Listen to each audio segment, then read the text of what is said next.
Olá, pessoal. Agora nós iremos para as respostas do chat da aula 2, tá ok? Vamos lá, professora? Sim, vamos lá. A Glaci, lá de Ponta Grossa, ela pergunta: será que somos realmente acolhedores? E quanto aos refugiados venezuelanos, professora? Pois é, essa é uma questão, né, contemporânea que está acontecendo agora e estamos vivenciando. Mas nós temos que pensar que apesar das dificuldades que nós temos, nós fomos sim um país muito acolhedor e ainda somos, porque ainda não limitamos a entrada de nenhum imigrante, exilado, refugiado dentro do nosso país. Apesar de não termos políticas públicas efetivas para o atendimento essas pessoas entram no nosso país, podem se inserir muitas vezes no mercado informal de trabalho e de alguma forma são assistidas, mesmo que minimamente, tá bom? Professora Paula, lá de Curitiba, ela diz assim: a questão social volta a ser caso de polícia entre 1937 e 47. Não entendi o porquê. Porque nesse período, se a gente pegar dentro da história, de 1937 a 1945, a gente entra no período da ditadura varguista. Porque o Getúlio Vargas, no seu primeiro mandato, ele ficou 15 anos, né? De 1930 a 1937, a gente pensa que é o Estado Novo. De 37 a 45 é a ditadura varguista. E o próprio nome já diz, dentro de uma ditadura, as liberdades são restritas, né? Então as pessoas acabam sendo punidas por algumas expressões da questão social a quais elas são submetidas, ok?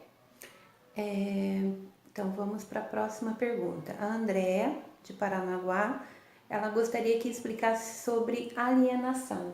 Bom, a alienação, André, ela acontece de muitas formas, até como está lá disponível no livro da nossa disciplina. Ela pode ser econômica, ela pode ser religiosa, filosófica, enfim. Só que o princípio da alienação, ele se refere a nós não pensarmos claramente sobre situações vivenciadas. E é isso que o modo de produção capitalista impõe para a classe trabalhadora principalmente. Nós não temos que refletir sobre as nossas condições de trabalho, apenas temos que executar o trabalho. E quando nós fizemos isso, nós não participamos de decisões importantes, e isso vai se refletir no ambiente político, porque nós não pensamos sobre as condições de saúde, de educação, enfim. Nós deixamos isso para os nossos representantes políticos. E aí acontece todas essas contrarreformas e essas precarizações que existem dentro do serviço público que é de interesse coletivo, tá bom?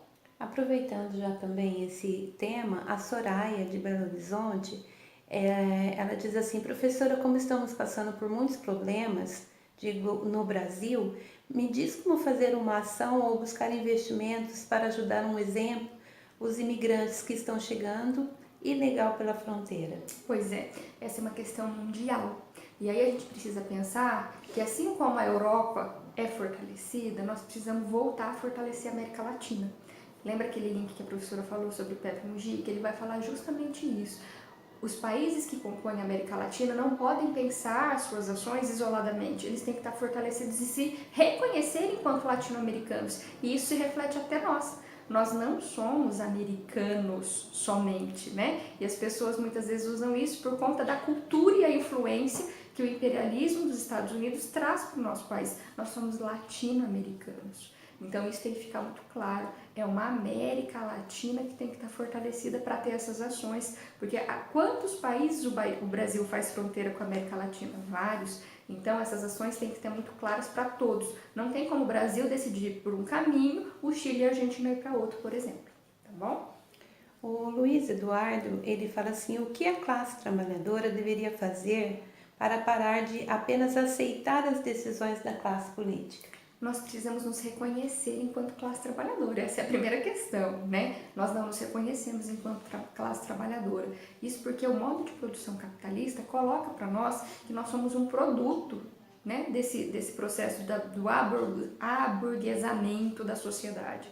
Então, até o homem é um subproduto do capitalismo. Nós não nos vemos enquanto classe trabalhadora, nós almejamos um dia ser um homem burguês. Então, a primeira questão é isso, se reconhecer enquanto classe e aí sim se organizar e participar ativamente do processo de representação. E isso não significa que nós temos que nos filiar a um partido especificamente, mas nos reconhecer enquanto sujeitos de classe e participar dos ambientes coletivos. E aí a gente vai começar lá no nosso bairro, ir para o nosso município, para o nosso estado, até ter o reconhecimento dentro do Estado brasileiro.